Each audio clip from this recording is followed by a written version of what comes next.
Eastern Kentucky head football coach Walt Wells has been named the ASUN Coach of the Year for the second year in a row, and his Colonels red hot heading into the postseason for the first time since 2014 after a win over Kennesaw State last weekend. But as for Wells, he's just grateful to be back on the sideline at all. Back in August, just 5 days before the start of the season, Coach Wells was found on the floor in his office with no heartbeat and no pulse. I sat down with Coach Wells and his wife, as well as those who acted quickly to bring him back to life and to the sidelines. One, two, three, It's often said that football is a game of inches. Each second that ticks away, precious. A misstep here, a blown assignment there, is often the difference between triumphant victory and heartbreaking loss.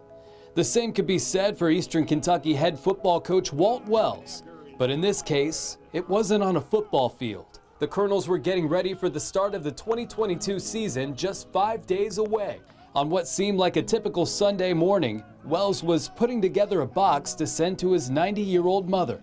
Honestly, I was sitting at the desk, got up, and the next thing I know, 2.5 days later, I'm waking up in the hospital. Director of Football Operations Thomas Bowling was restocking this fridge just outside of Coach Wells' office when he heard a crash on the other side. When he came around to see what had happened, he found Coach Wells in his office, laying unconscious on the floor. I walked in there, I see him, I give him a quick, "Are you okay?" And obviously I know something's very wrong. Bowling acted quickly, having an assistant coach call 911 while summoning the team's head athletic trainer, Kristen Peterson, also known as KP. It was very, very scary, and then I called his wife, which was very hard to tell his wife that something emergent is going on and that she needed to get there as quick as she could. And I said, "Thomas, is he gone?" And he goes, "Miss Wells, we're trying to save him." I'm sure it entered your mind, but did you ever think, this is it, we lost him? Did that thought ever cross your mind? It did. My daughter was with me in the car, and I was like, "I think he's dead." And she's like, "Me too." So we were just devastated. Peterson and team trainers responding quickly, hooking Wells up to a defibrillator and performing emergency CPR until medics would arrive minutes later. KP says he doesn't have a pulse, let's flip him over.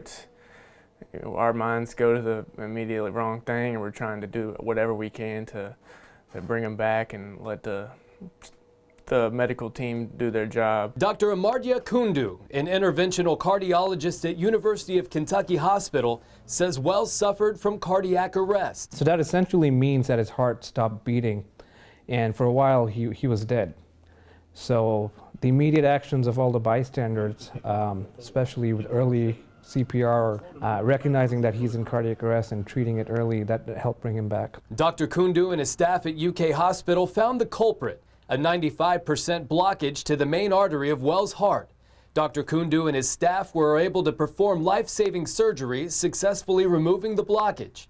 He says of the 350,000 Americans who experience cardiac arrest every year, nearly 90% don't survive. Of the 10% that do, the likelihood of them, walking out of the hospital is about somewhere between 30 to 35%. The following days for Coach Wells were crucial for his recovery.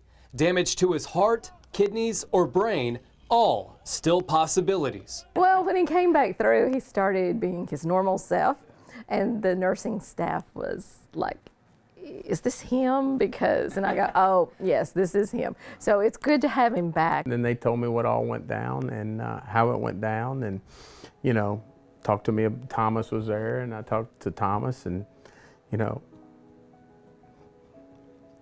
he was sitting there, his hair all spiked up, and he sit there and turned to look at me. He said, "Thomas, did you save my life?" I was like, "Coach, I tried my best." I said, "Your fridge was empty, man. I had to fill it up."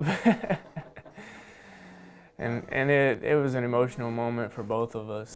A perfect set of circumstances that led to a miracle. I'm just thankful the good Lord put me there. I say everything happens for a reason. There was a reason his fridge was empty, and there's a reason I was so adamant about filling up his fridge and getting upstairs with him that day. So I just thank God for putting me in that place. I think you see God's hand on everything that has happened to me.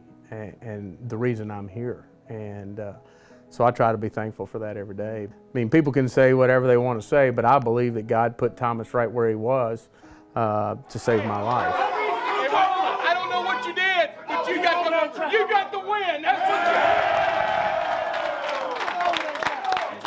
what we took over the track. Well, EKU will face off against Gardner-Webb in the first round of the NCAA FCS playoffs at 5 p.m. on Saturday at CG Bank Field at Roy Kidd Stadium.